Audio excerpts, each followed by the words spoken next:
2020.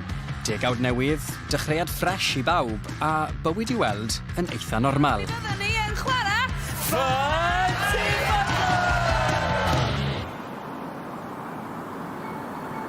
Dros nos ath y strydoedd yn wag, miliynau yn dost ar gwasanaeth iechyd ar ei bengliniau. Oedd profiad pawb o'r cyfnod clo yn wahanol, ond un peth wy'n tynnu pawb ynghyd yw pa mor ansicr we'r cyfan.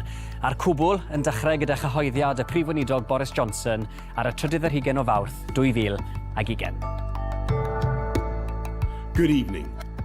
The coronavirus is the biggest threat this country has faced for decades. You must stay at home. Many lives will, sadly, be lost. Dwi'n cofio y cyhoeddiad yna fatha bod ti ddoe. Y sioc o meddwl, siwrt ni'n mynd i copo. Oedden ni'n siŵr beth yn digwydd. Thank you.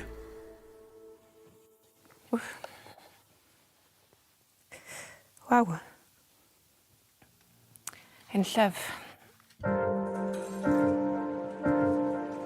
Ar y pryd, o'n i'n uwch brif nyrs i uned gofal dwys dros hywel i gyd. So beth sy'n trial arwain 174 o staff. Oedd yn hunllefus, rili. Bob dydd oedd yn ffeit o os digon o gweliad dyn ni, os digon o staff dyn ni, ble byddwn ni'n rhoi'r claf nesaf sy'n fynd yn mewn. Dim dim ond y pobl hen, oedd pobl ifanc yn mewn, oedd pobl ifanc yn marw dyn ni. Fi gyda'r peth caletau ni gyd, oedd bod ti ffili gadael y relatives sydd yn mewn. Mi oedd yna lot o sawl, mi oedd y mam yn had yng nghyfraith di ddalo, a mi oedd Hyw yn brawd yng nghyfraith. Oedden ni'n poeni fwy am rhieni rhys a bod yn yna, so bod yn wael iawn efo fo. A fwy o sydyn, Hyw oedd yn mynd i sbyty. Hyw oedd yn cael traffath anadlu o'i ocsigen o'i lawr. A fwy o sydyn, o fewn wsos bythefnos, oedd wedi mynd. Oedd na cyfnod erchyll, ia. Dyddiau'n troi'n wythnosen troi'n fisiodd, a phawb yn addasu. A'r aberth i nifer yn enfawr. Nes i symud y teulu fi, a elon o byw gyda mewn gyd y chi am, 3 mis fyra. Fi wedi reid y beic am bendina, dim hef. So hwn oedd yr fideo ces i o y ferch fach amser oedd i'r reid o beic efo stabilisers. So fi'n caru ti, fi'n miso ti, a fi'n hala first time i ti yn Heno. So, o'n i'n miso nhw bob dydd, ti'n meddwl am ti beth yn o lan i bob dydd, ond a bob awr o'r dydd, ond amser ti'n gweld hwnna, o ti'n gwybod bod ti wedi gwneud y peth iawn i symud wrtho nhw am yr cyfnod yna. Er y cadw pellter, y quizzes Zoom, y golchi dwylo, drwy'r tywyllwch fe welon ni'r emfys a chryfder ein cymunedau. Enw fi ydi Jessica, gobeithio da chi'n oce.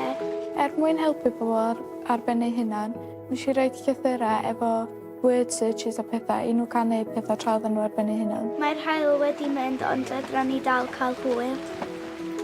Wel, o IFC yn rhan o'n bywyd fi. Heb y clwb, bydden ni ddim y person i fi heddi. Amser dath y cyfnod clo, o'n i'n gwelen cyfle i rhoi nôl. So, o'n i'n siopa bwyd, all prescriptions, neu un o just bod na ar y ffôn i rhywun os bydden nhw'n cael sgwrs ar rhywun. O'n i'n siopa i byti 5 neu 6 person yn wythnosol yn Tesco's a Aldi's. O'n i'n teimlo o'n i'n byw na'r un adeg. O'n i'n meddwl bod y staff yn meddwl, beth mae hon yn neud ma to? Mi ddath corona do, mi gafodd hwnnw i ni ar y cyfryngau cymdeithasol. A mi lynfodd o facter i mi, bendant, a mi ffrwydrodd o ar ddechrau'r cyfnod clo, dwi'n cofio, i fyny tua 46,000 o ddilynwyr, a mae'n neis gwybod, dwi'n meddwl, lle bod o'n ei ryw fymryd bach o wahaniaeth ar y pryd i ddod â ni at yn gilydd lle. Os fyswn ni'n dewis un gair i ddisgrifio'r cyfnod clo, fyswn ni'n dewis rhyfedd. Dyma yna addasu. Di'r gair, mae bywyd yn mynd yn ei blaen, a da ni lwcus bod yna blant ifanc yn y teulu sy'n gorfodi rhywun i gario ymlaen yn dydi. A mae'n mor braf gweld plant Hyw yn enwedig yn ffynnu ac yn tyfu. Ia, fi'n falch bod y cyfnod nawr wedi dod i ben. A fi'n credu beth i fi wedi cymryd mas o fe yw bod fi'n person cryf, bod fi'n gallu ymdopi dy lot o bethau byddwn ni ddim yn meddwl byddwn ni'n gallu ymdopi gyda. Spot on. Dwi'n hapus. Diolch. Hapus? Good. Good. Diolch yn fawr.